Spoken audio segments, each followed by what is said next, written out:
Har Har Mahadev. I welcome you all on today's podcast, which is the concluding podcast for pranas. My dear friends, in the previous podcast, we learnt about the 5 minor pranas, right? And now we are going to learn some exclusive information about pranas. So there are 4 areas in the human body where the flow of prana is particularly intensive. That is, the sole of each foot and the palm of each hand. The feet are closely related to the earth element and represent a negative polarity. Therefore, that is the very reason one should never concentrate on the feet while meditating. Conversely, the energy of the palms originates from the heart, and it is related to the air element and produces a positive polarity. There is an exercise through which we can clearly feel the pranas in our hands. Raise the arms out to the sides of the body with the palms facing to the front side, आगे की तरफ.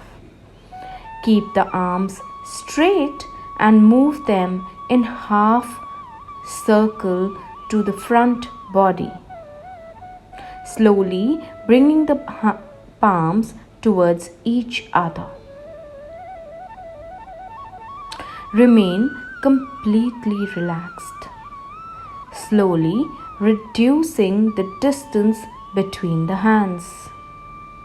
As the palms come closer and closer, you will be conscious of growing a sensation between your hands, or feeling of the pins and needles in the palms. Bring the palms closer, and until the distance between them is only about a centimeter. Now, due to the energy that streams from your hands, it feels as though the hands are being pulled towards each other. The prana causes this. If you now move the hands apart again, you will feel the pressure on the back of your hands, producing the effect of an opposite kind. This is also prana, because the prana flows without hindrance throughout the entire body. Prana is distributed throughout the network of the body through nadis, which are 72,000 nadis in the human body, out of which 3 are highly significant and important. That is the Ida nadi, that is the Chandra nadi, which correlates with the left nostril and the parasympathetic nervous system. The Pingala nadi, that is the sun system, which correlates with the right nostril and the sympathetic nervous system. And then comes the central nadi, that is the Sushmana, which penetrates the spinal column and correlates with the central nervous system.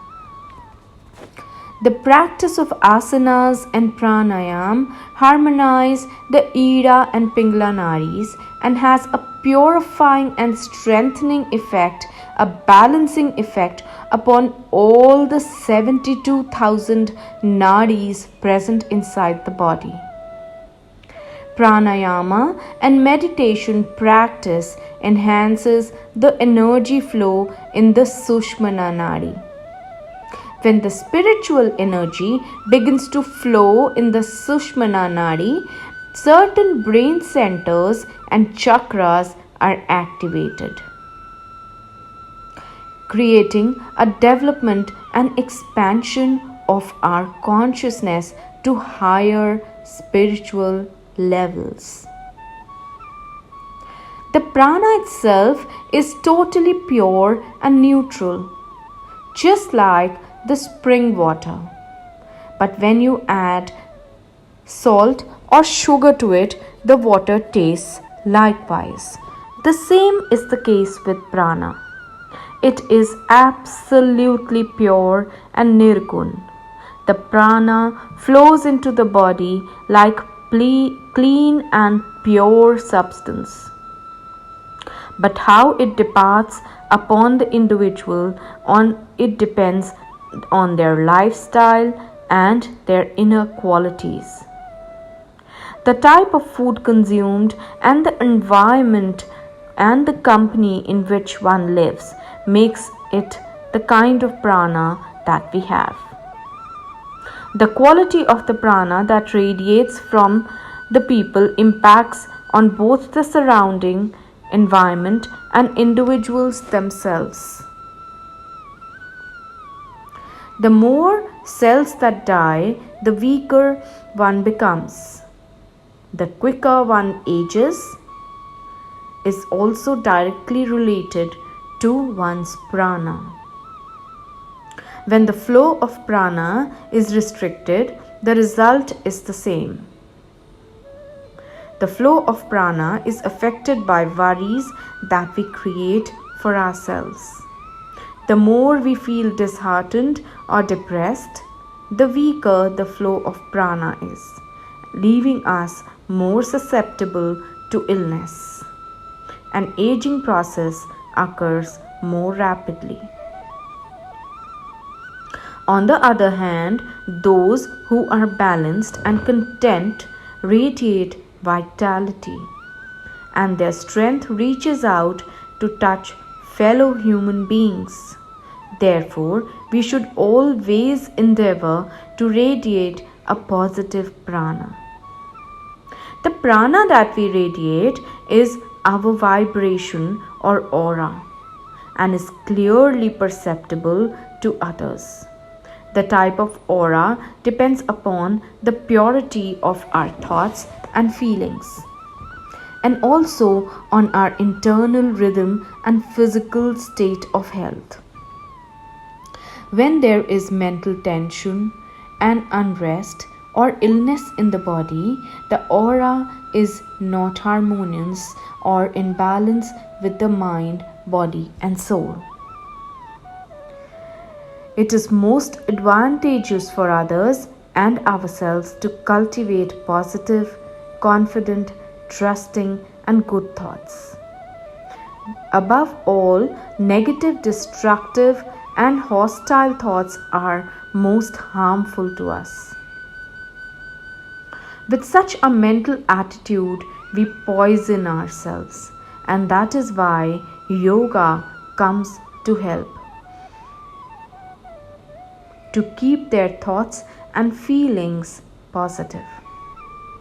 The practice of meditation and mantra maintains pure prana, and practice of pranayama increases our capacity to store that prana, that is the life force energy. Now we come to the most important part of the prana, that is, when the soul leaves the body and death comes, which is the ultimate truth and has to come to everybody. The life force energy also escapes from the body. It is our destiny to die one day, but we forget that this is the real truth. When we die, we leave everything behind: our body, worldly possessions, friends, and also the enemies. So wherein lies the meaning of life? The purpose of life is to recognize the reality, and this reality is self, the divine self, the Atma that is within us. When we ask ourselves, who am I? And when we recognize ourselves that we are Atma, we are the souls, We are the divine Ansha of the God. When we start practicing this feeling, this emotion, this truth in the practicality of life, we shed the ego lust for power, anger, and soon we would realize our true power of self. In order to achieve this, physical exercises, breath techniques are alone too little. One's whole life should be committed and directed towards this goodness and way of life. When we free ourselves from hatred, greed, anger, envy, and jealousy, passion and dependency, and also learn to live in love, harmony, and understanding, then our problems and challenges get resolved by itself. When daily practice and a positive way of life merge with each other, then we are able to become one with the divine, and our practice becomes effective and successful. So, my dear friends, this was the concluding lines on prana which I had drafted for all of you. Prana indeed is a very deep topic, and listening to this podcast just once will not serve the purpose. You have to go listening to it time and again. Let the concept settle down. I request all of you to access the podcast time and again so that you can work up your inner pranas. You can help yourself by doing the Pran Shakti Kriya, the various Kriyas that I have taught you. All these Kriyas will be highly helpful in activating the pranas. When the pranas get activated, your inner transformation begins. And I hope that you understand by this time that when the inner transformation begins, the outer transformation is bound to come along. This is your friend, mentor, and guide, Neeti, signing off. Bye for now.